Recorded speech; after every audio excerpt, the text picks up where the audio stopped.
Territory की बात करें, लेकिन कहीं ना कहीं बयान में आता है कि बहुत जल्द जो है स्टेटहुड वापस मिल दिया जाएगा। तो फिर यूटी वाले कानून जो लागू कर दिए गए हैं, तो जब स्टेटहुड आएगा तब कौन से कानून लागू होंगे? ये खोखले नारे हैं। लगातार प्रोटेस्ट हो रहे हैं सड़कों पे लगातार। आप भी सीनियर जर्नलिस्ट हैं, आप टीवी पे देखते हैं, सारी जगह देखते हैं। तो भाजपा एक नारा लगाती है कि हम सबका करेंगे, सबका रिवोक कर देते हैं, 202 रिवोक किया। तो रविंद्र रैना जी की अगर बात की जाए, हमेशा खोखले वादे करते हैं। कैजुअल लेबर्स की बात की जाए, यहाँ पे कंट्रेक्चुअल लेक्चर की बात की जाए, महिलाओं की बात की जाए, हमेशा भाजपा सरकार ने महिलाओं का साथ दिया है, उनके लिए नारे लगाए। तो यहाँ पे कंट्रेक्चुअल लेक्चर की जो बात की जाए, वो अभी भी सड़कों पे है। मैं देखता हूँ रविंद्र रैना मेरा भाई है कि वो एक्टर होना चाहिए था, वो पॉलिटिशियन बन गया। अब वो पॉलिटिशियन जो है उसे समझ नहीं रहा, वो सारा। नमस्कार, आप जुड़ चुके हैं राइजिंग स्टेट के साथ और मैं प्रीति सहर। अगर केंद्र सरकार की बात की जाए तो जम्मू पे कब कौन सा कानून लागू हो जाए कोई पता नहीं, रातों रात फैसले लिए जाते हैं। लेकिन यहाँ पे अगर बात की जाए जम्मू की, तो काफी लोग जो है सड़कों पे उतरे हैं। और जैसे कि ये जो है लैंड लॉ की बात की जाए, ये कानून जो पास किया गया है, इससे लोगों में काफी ज्यादा आक्रोश है। कुछ लोग खुश भी हैं और कुछ लोग नाखुश भी हैं। तो इसी के चर्चे पे हमारे साथ जुड़ चुके हैं सीनियर जर्नलिस्ट सुहेल काजमी जी। उनसे बात करेंगे, उनसे चर्चा करेंगे इस बात पे कि क्या ये कानून सही है या गलत है। तो उनकी राय लेना भी बहुत जरूरी है। तो सर, पहले बहुत बहुत स्वागत है। Thank you very much.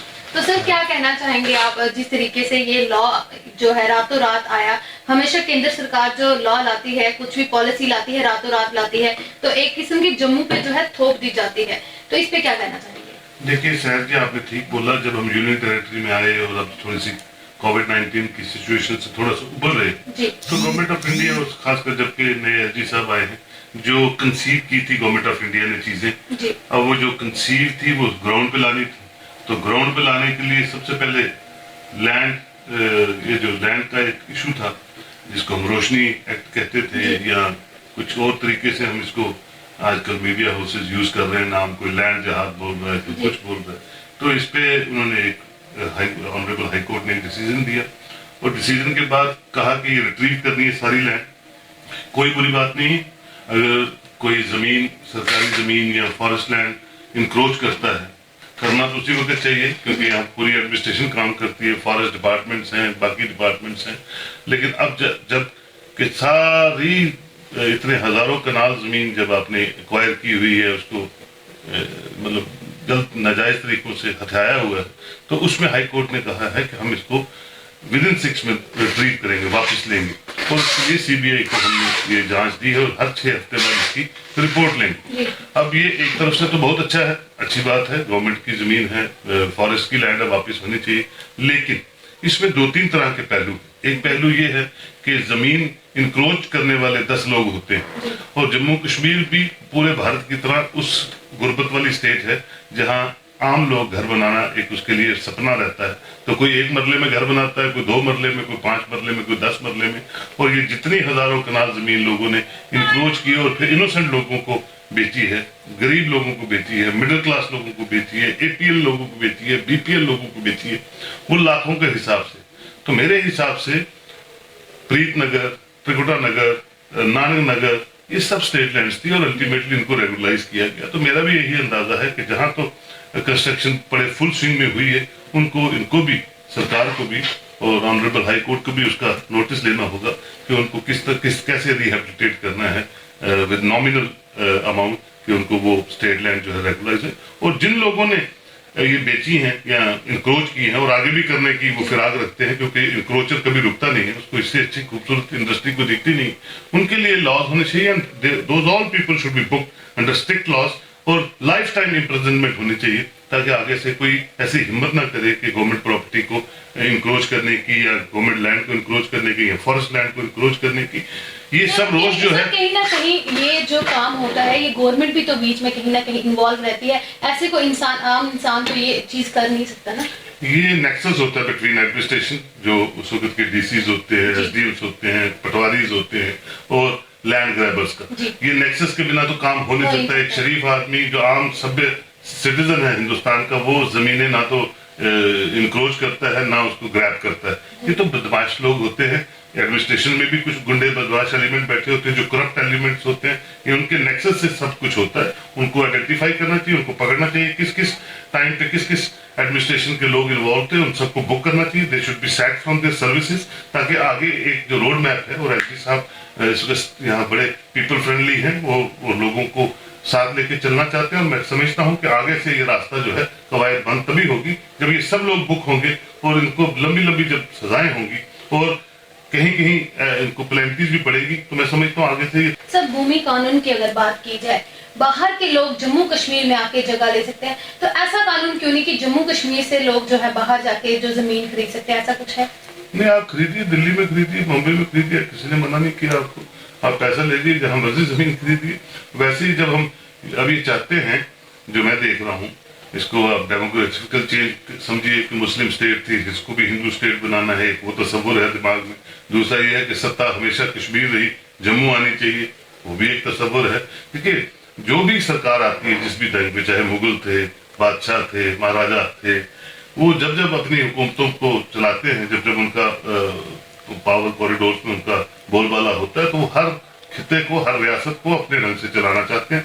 तो जम्मू कश्मीर में भी एक नई डिस्पेंसेशन आई है, भारतीय जनता पार्टी चाहती है, उनके दिमाग में क्या क्या चीजें हैं वो सब इम्प्लीमेंट करना चाहती है, और यूनियन टेरिटरी को यूनियन टेरिटरी की तरह देखना चाहती है, जैसे बाकी फ्लोरिशिंग यूनियन टेरिटरी। सर अगर बात की जाए यूनियन टेरिटरी की बात की, लेकिन कहीं ना कहीं बयान में आता है कि बहुत जल्द जो है स्टेटहुड वापस मिल दिया जाएगा, तो फिर यूटी वाले कानून जो लागू कर दिए गए हैं, तो जब स्टेटहुड आएगा तब कौन से कानून लागू होंगे?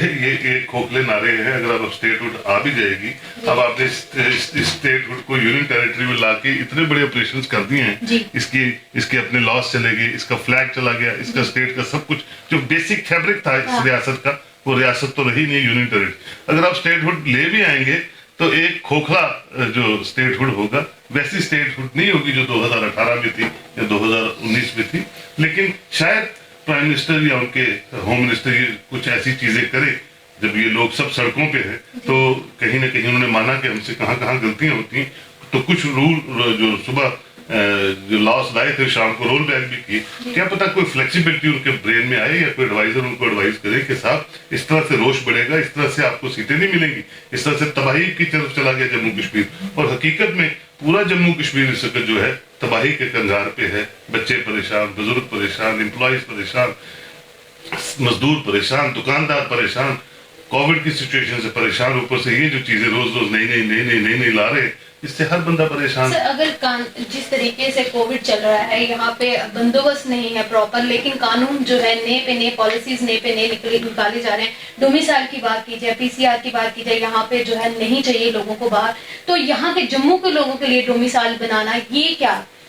देखिए, जब इल एडवाइजर्स होते हैं किसी भी गवर्नेंस में, तो वो तक काम करते रहते हैं जब तक पूरी तबाही ना हो जाए, और ये पूरी तबाही की तरफ जम्मू कश्मीर जा रहा है। और मैं आपको सच बताता हूँ कि इस वक्त जो सिचुएशन हम देख रहे हैं, मैंने पहले आपसे कहा कि हर बच्चा बूढ़ा परेशान, जिस टाइप से ये कानून ला रहे हैं, जिस टाइप से नॉन सीरियसली इस स्टेट को हैंडल कर रहे हैं, तो आने वाले दिनों में अल्टीमेटली जवाबदेही इनकी होगी। लोग तो पिस रहे हैं, जम्मू कश्मीर तो 30 साल से पिस रहा है, और 1 साल पिस लेगा, लेकिन अल्टीमेटली नुकसान प्रेजेंट डिस्पेंसेशन का होगा जो पावर में है, और खासकर भारतीय जनता पार्टी का। तो जम्मू में इनको जवाब देना मुश्किल हो जाएगा।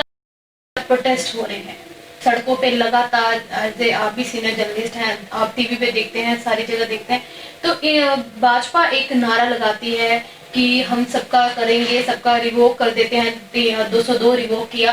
तो रविंद्र रैना जी की अगर बात की जाए, हमेशा खोखले वादे करते हैं। कैजुअल लेबर्स की बात की जाए, यहाँ पे कंट्रेक्चुअल लेक्चर की बात की जाए, महिलाओं की बात की जाए, हमेशा भाजपा सरकार ने महिलाओं का साथ दिया है, उनके लिए नारे लगाए। तो यहाँ पे कंट्रेक्चुअल लेक्चर की जो बात की जाए, वो अभी भी सड़कों पे है, उसके लिए इससे पहले सहर जी जब पुराने गवर्नर थे, मुरुगू साहब थे, तो मैंने एक बार मुलाकात की उनसे और उनसे कहा कि ये जो 60,000 लोग जम्मू कश्मीर के सड़कों पे रह रहे, तालीम रह रहे, खेल रह रहे, जो भी लोग हैं, अगर आप इन्हीं को रेगुलराइज कर देते ना, तो आप काफी दुनिया की दुआएं लेते, क्योंकि आपकी रिक्रूटमेंट बंद थी, आपकी पीएससी बंद थी, आपकी भी बंद थी, तो ये 60,000 लोग ही आप ले लेते ना, तो यही कम से कम रेगुलराइज तो काम चल पड़ता। लेकिन हुआ नहीं वैसा।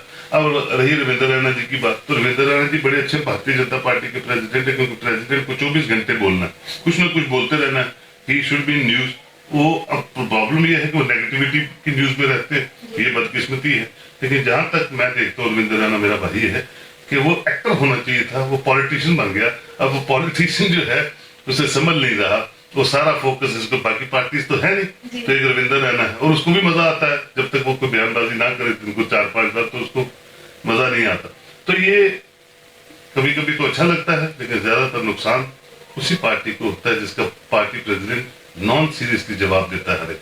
सर, आने वाले वक्त में जब ये वोट की बात की, इलेक्शन जिस तरीके से बिहार में हुई, अब जम्मू में भी जो है सरपंच पंच की होगी, तो उसमें क्या लगता है भाजपा सरकार आएगी? हाँ, मुझे नहीं लगता है, क्योंकि देखिए डिक्टोरल पॉलिटिक्स से आप लोगों के दिलों से जब उतरते हैं तो एकदम उतर जाते हैं। बिहार में जो आज आप देख रहे हैं, बिहार की इलेक्शन पूरे इंडिया में ट्रेंड सेट करेगी आने वाले दिनों में, और वो दर्शाएगी कि हमने आप किस दिशा में चलना है। और जम्मू कश्मीर के लोग जो हैं बहुत सभ्य लोग हैं, बिहार की तरह उतने वो वैसे नहीं, जनता जागरूक हो चुकी है। जम्मू कश्मीर के लोग समझदार हैं और ये इन्होंने खोया है। बिहार ने तो फिर बड़ा कुछ पाया है, बिहार में तो IAS IPS ही इतने हैं जिसका हिसाब कोई नहीं है।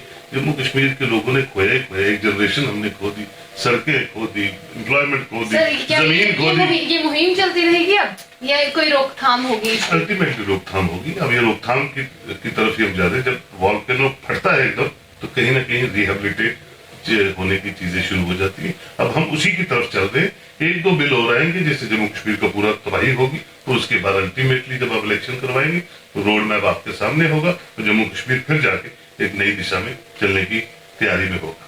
शुक्रिया। तो ये खास बातचीत थी हमारी सुहेल कादमी जी के साथ, जो सीनियर जर्नलिस्ट हैं, और उनका कहने का तात्पर्य ये है कि जनता जो है जागरूक हो चुकी है, और जो है आने वाले समय में अगर 1-2 बिल और आया जम्मू के लिए, तो जनता खुद बताएगी कि आने वाले चुनाव पे उनका जो नेता है वो भाजपा से होगा या और कोई पार्टी से होगा। तो मेरे साथ जुड़ी रहिएगा अगले अपडेट्स के लिए। मैं प्रीति सहर, राइजिंग स्टेट के साथ। जय हिंद, जय भारत।